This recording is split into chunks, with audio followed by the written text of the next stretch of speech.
Est-ce que tu connais les sour ou bières acides?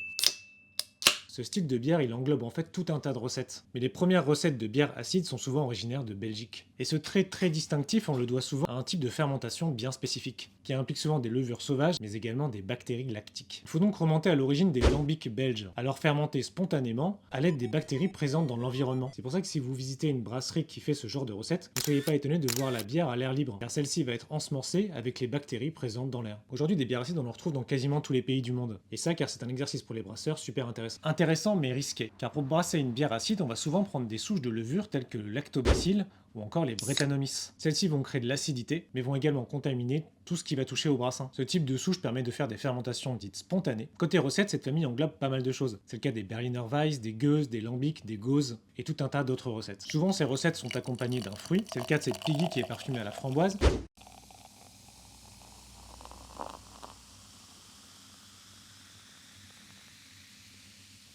Les gauzes auront une petite note salée, les Berliner Weiss seront très légères, très pétillantes et plus portées sur les céréales, quand les lambics et les gueuses seront elles beaucoup plus complexes, avec des notes très singulières qui rappellent un peu un goût de ferme. Alors si toi aussi tu aimes les sours, n'hésite pas à me dire en commentaire laquelle tu as préférée. Moi c'est Thomas et toujours je t'apprends un truc sur le monde des bières, des whiskies, des spiritueux, n'hésite pas à t'abonner.